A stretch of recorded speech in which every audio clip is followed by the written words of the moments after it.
All right, welcome back.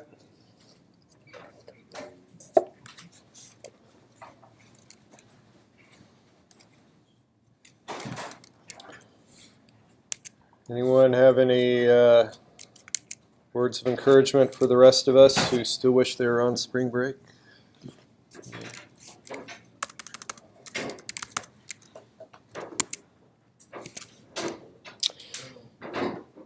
So looking at the what's due when stuff, we are now in week 9. So we're more than halfway through the semester at this point. So I have this, and I failed to send out a reminder. My guess is that there are either one or two of you who've actually read the handouts. Anyone actually read the handouts? Oh, a fair number. All right. That's enough to get going then. So this is what I want to do to start off then. Is let me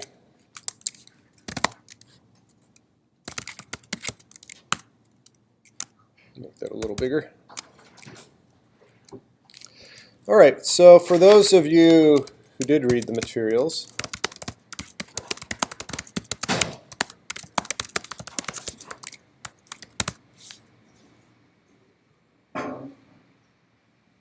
all right, material readers, in the context of the project, who are you?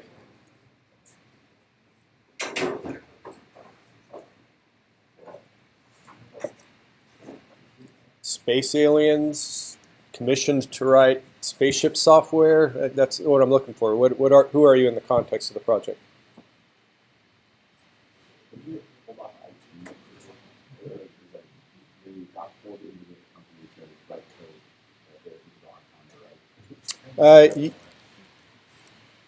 Yeah, I guess so. It's definitely for a company writing software. I think the being pulled off was right. What about this one though? You can look at the materials. So you look at the first page. I imagine the answer's right there.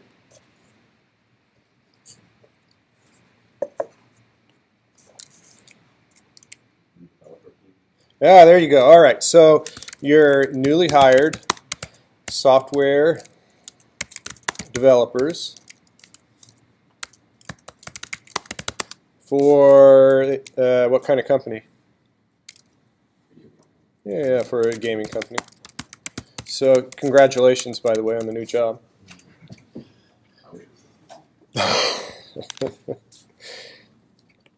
And then, for whom are you going to do your first project?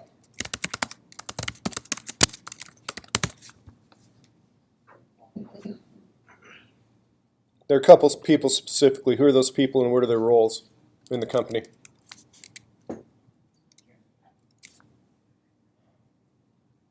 Some senior developers that you have to pass your code on to. All right. So I'll put this down here a little bit. You will have to pass what you produce on to senior developers.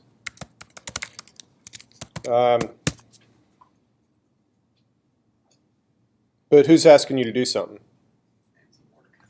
Nancy. Who does Nancy say to work with?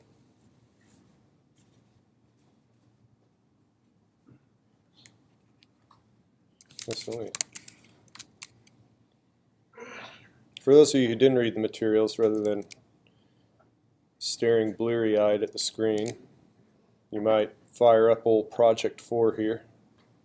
And there's Project Handouts PDF. That's what you ought to be looking at.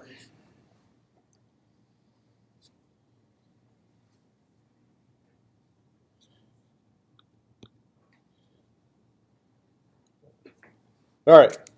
So I've attached to this memo some mail that has gone back and forth between the designers. And you need to write a test program. So for whom game designers and the game designers are Martina and Tom.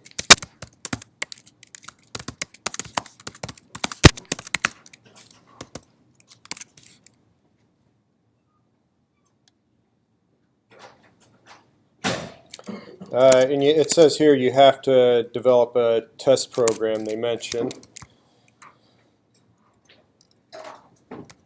For whom are you going to do your first project, and doing what? In broad strokes. Writing a test program. So we haven't dug into the materials yet, so we aren't sure what that test program is.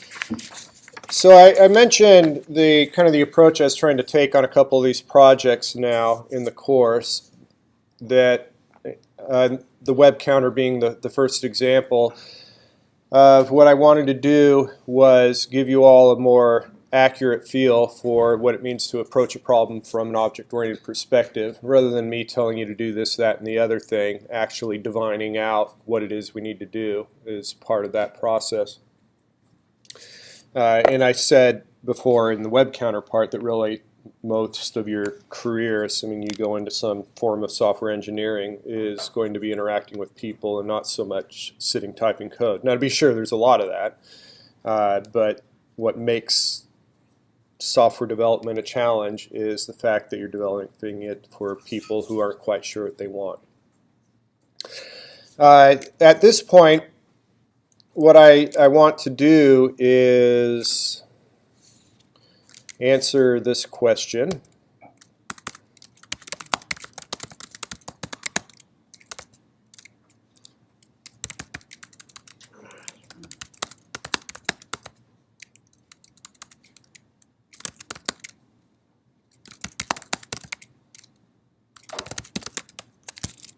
What would you tell a programmer to do to code up this project? So next semester, there will be some 111 students in here, and I bring you all in next semester, and I say, I've given up on the whole realistic approach. You just tell them the design, tell them what needs to be done. All right? That's what I want from you. So I want you to tell me what needs to be done. So what I'd like you to do, I know that many of you haven't read the materials. There aren't very many here. There's the title page, this, which is obviously quickly read. Most of that's just bogus header, old school email header stuff. So there's an email, text, here's some text, that's probably the largest one. And then finally there's this short concluding one. Now there's a bunch of coding standards that follow, but we're not interested in the coding standards till later on in the project, so you don't need to worry about any of that right now. So in essence, there are basically 4 half pages that need to be read. So there are a couple things I'd like you to do then. 1, assuming that you haven't read it, I'd like you to read through the materials. And then 2, I'd like you to get together with 1 or 2 people near you, and I would like you to come up with the answer to this question. And I'll break for, I don't know, 10 or 15 minutes, and when I bring it back up, I want some answers where you got a pretty good idea of what it is that needs to be done. What is this test program that needs to be written, right? What is it that you're handing off to the senior developers? What will it do? What will it not do? What does it have to handle? All that kind of stuff. So I'll stop now. Go ahead and read the materials if you haven't, and group up and see if you can answer this question. Tell me about it. What do we got to do?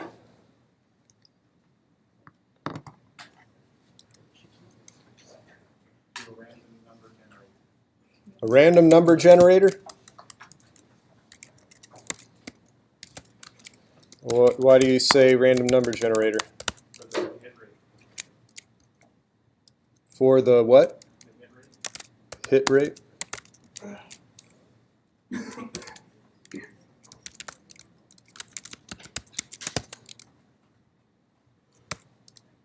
Give me something more, though. Can't quite hang my hat on that one. Yeah. You got to give a nice stamina and weapon choices, which have different hit rates or hit chances? Knight stamina and weapon choices. All right, let me. There's information in these answers that can be used, but if I walked in this morning and said, what I need you all to do is knight stamina and weapon choices, get to work. All right, you're not answering the question. You give me the bigger picture first, then drill down. Yeah, don't raise your hand, just shout it out.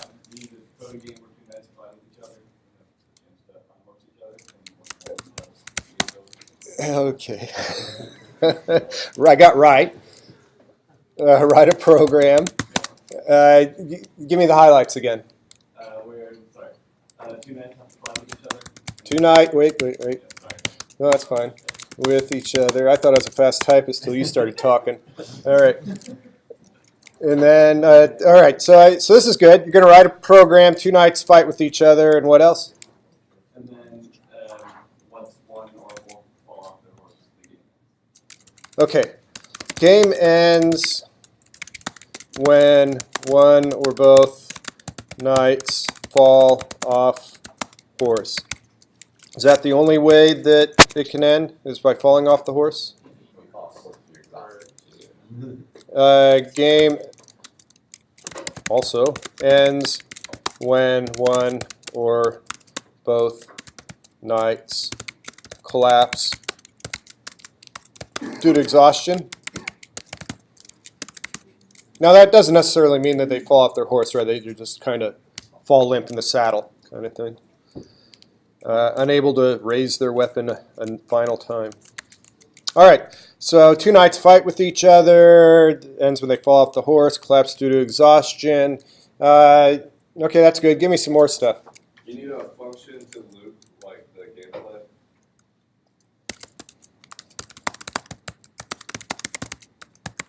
All right, give it to me in non-programmer terms. So what a loop implies that something's happening repeatedly. What's happening repeatedly? The knights are fighting. All right, so played in rounds. Each round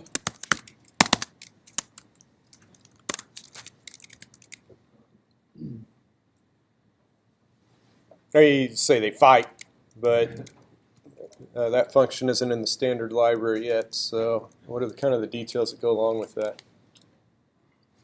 You choose a weapon each round. All right. Choosing a weapon. So look, let's take a step back and let's ask this question. And we go down right here. Writing a test program.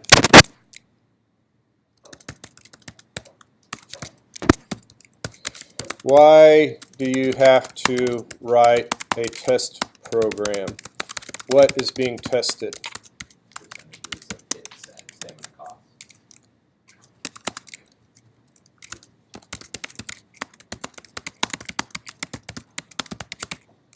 This is, and what do those characteristics apply to?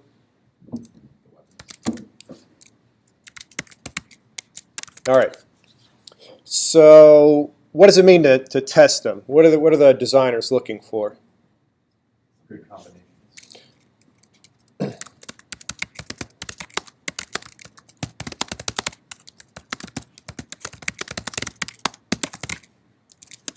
Designers are looking for good combinations of these values. All right, so there is a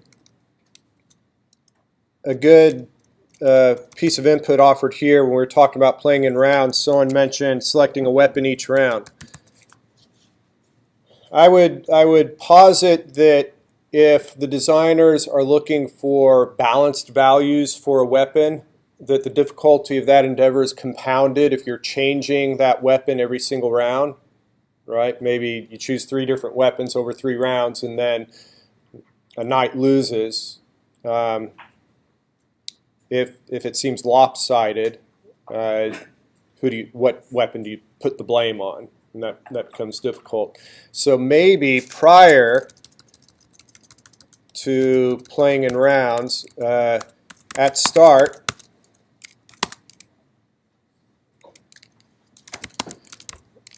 the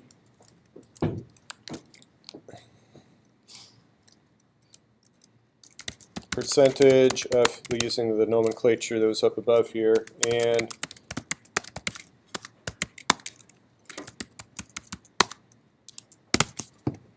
by who? Who provides that information? Who's the user of our application? Who's our customer? Right now it's the designer. Yeah, it's the game designers, right?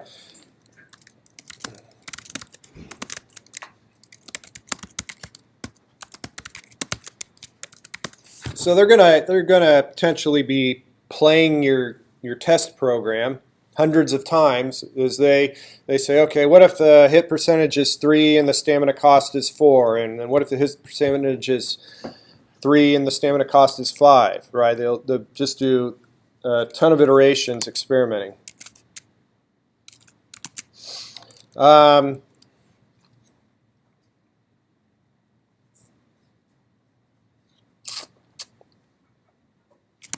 What does this say? The due date is, yeah, because spring, let me see. Yeah, so the course shell copies from semester to semester, and things like Thanksgiving and spring break mess up some of the dates. So I will correct the due date of the quiz this week to be on Wednesday. All right, back to our action. So at the beginning, they go at the start. They provide that information. Any other information provided? All right, a name. Now, a knight's name,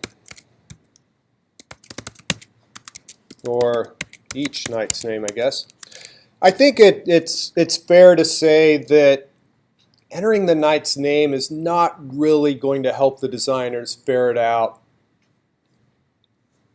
plausible values or well-balanced values for the weapons in this thing. However, for our purposes, the whole exercise of doing this becomes a lot more engaging if there's a name attached to the information. So it's a little bit gratuitous here, I'll concede that, but I think it's a good rationale to put in the name for realizing this thing in code and watching it blossom like the spring flower beds. All right. So what else? We got the knight's name. We got this percentage of hit. What does the percentage of hit mean? Percentage of... All right, right.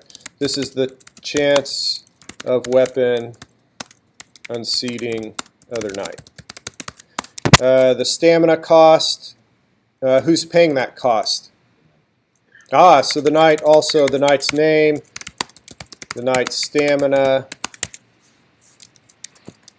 All right, that looks like some of the information we need there.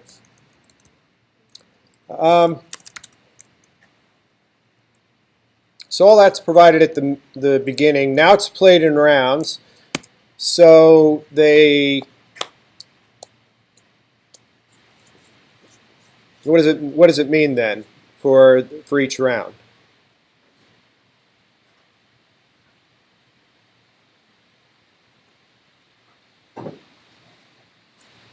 They joust.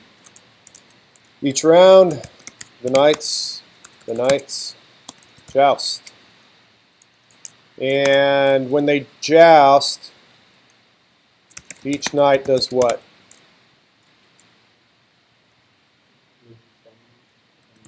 Loses stamina by virtue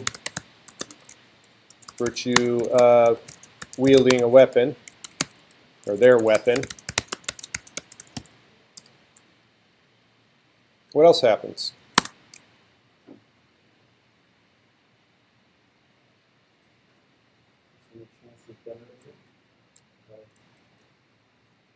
Okay, so then we get up to that early comment.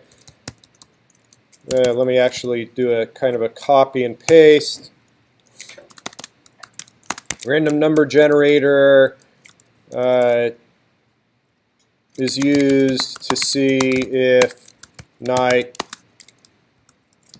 knocks other opponent off of the horse. Yeah? All right, I think that's a pretty good overview. What else happens? How is this visually informative?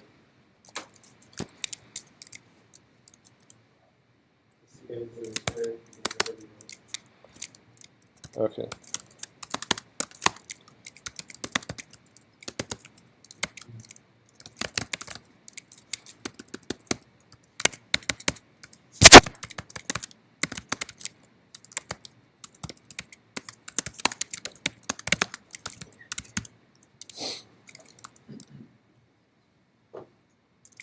Nice stored, I'm sorry.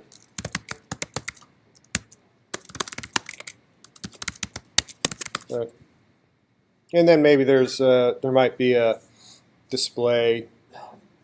If you do it at the beginning of each round, then if something happens during a round to end the game, there should probably be a display like right before you exit the program so you can see the final result there. I think that's a pretty good overview of the things that need to be done. Now let me throw this at you. On the web counter, there were a couple features that I identified as being critical towards properly approaching a problem from an object-oriented perspective, and that was abstraction and encapsulation. So if you recall, abstraction was defining things in terms of how they're used. So for example, we came up with a web counter as an abstraction because we are able to describe that in terms of how we use it. We hit it, reset it, set, and get it, right? So my question to you now, and I think, how do I want to do this? Let me put a new question up here.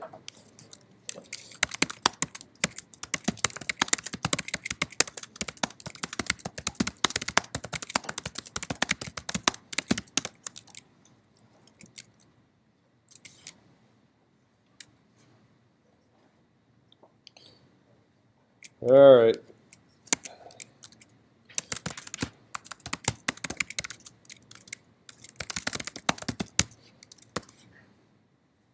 Make that a question.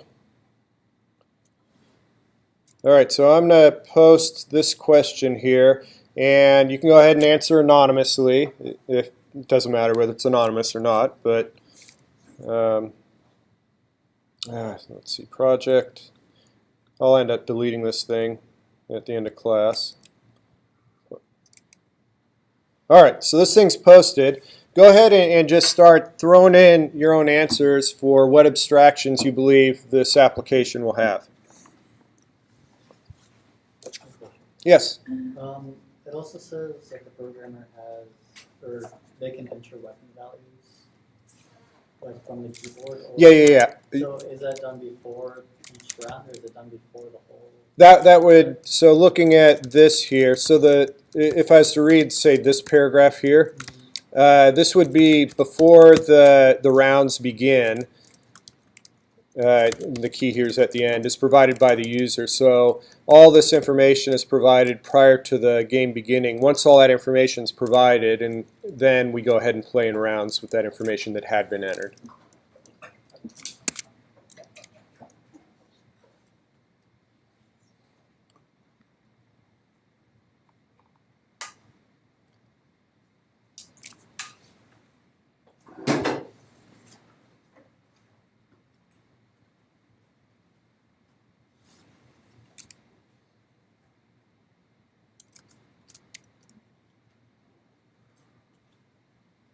Oops. Yeah, feel whatever's showing up for you, feel free to throw it anywhere. This isn't the best forum for doing this. I normally have polling software, but this semester I'd have to charge you for it, and I didn't want to charge you for it, so I just went without it. Straw poll. Uh, You can't really enter your own options. You mean as part of this feature? As part of Piazza? I looked at the polling. It's a separate website.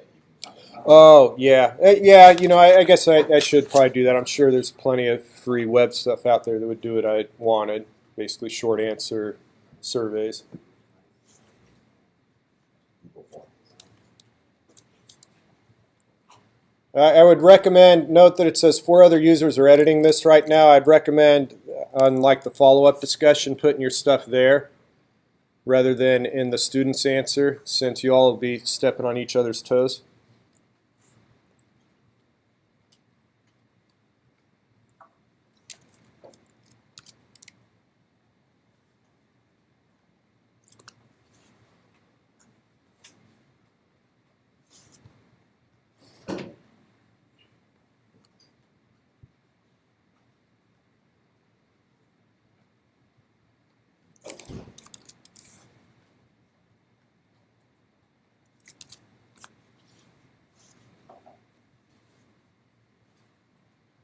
You don't have to type a lot. Just give me 1 or 2 words. You can answer more than once.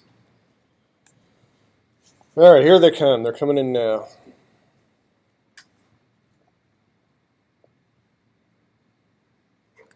Let me write some of these down.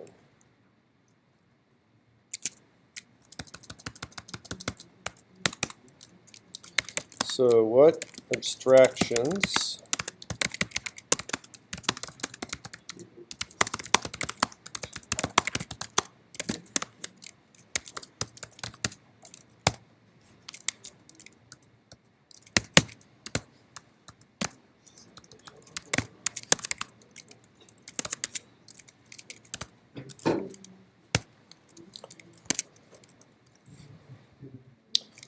I've got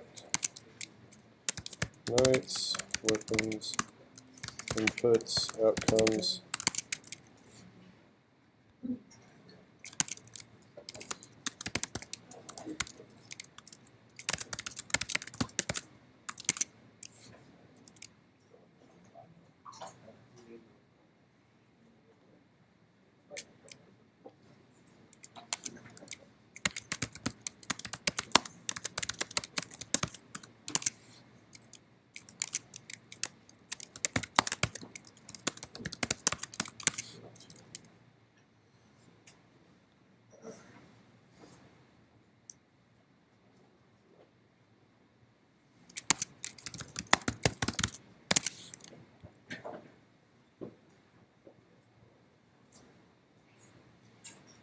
Okay.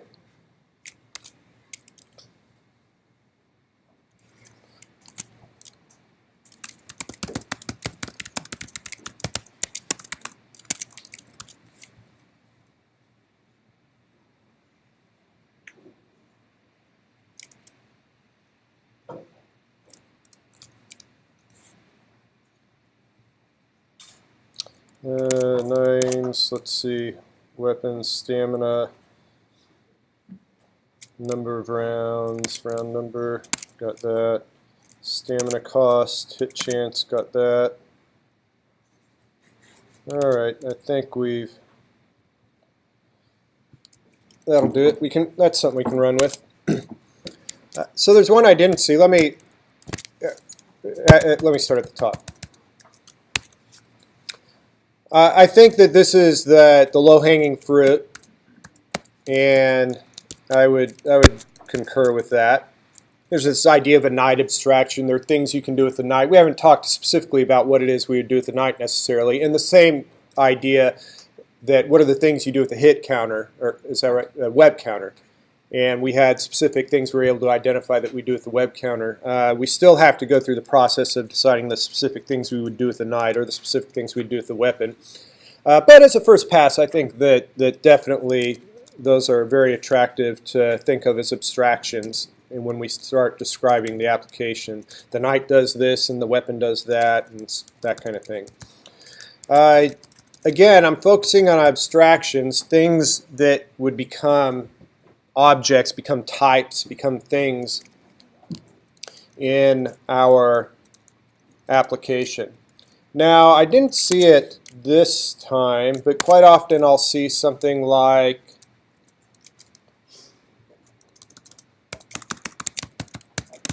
night 1, night 2, or maybe night A, night B as abstractions. And I would say that no, those are not abstractions. And why would I say that those are not abstractions?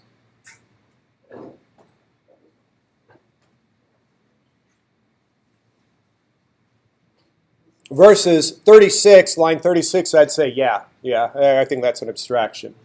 But lines 41 and 42, I would say, are not abstractions. Why is that? Because they're specific. So this is something that we encountered. Do you recall the lab that had the red light, green light, right, left, or straight?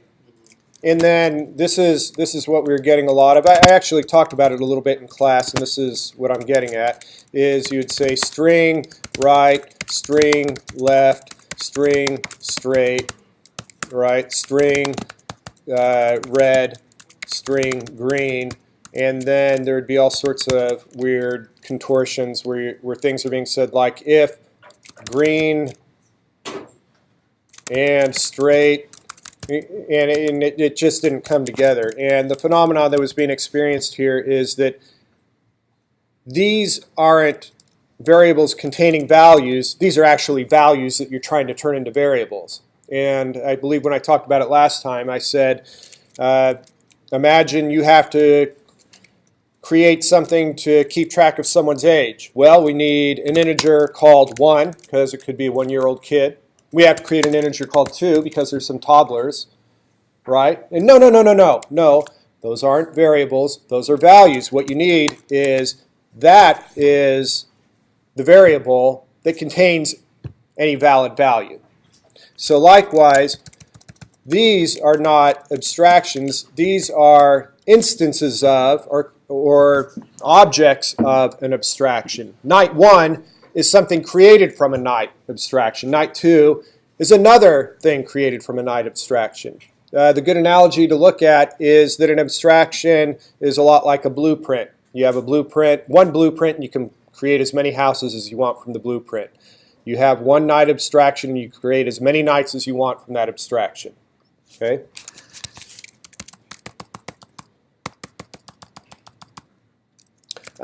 These inputs and outcomes. Now, there are certainly inputs to the program, and there are certainly outcomes. However, I would say that those probably are not abstractions.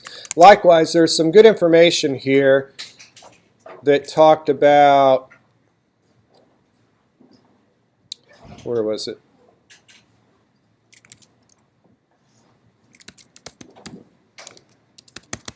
Yeah, it looks like it got deleted. There's some good information here about functions, but those weren't abstractions either.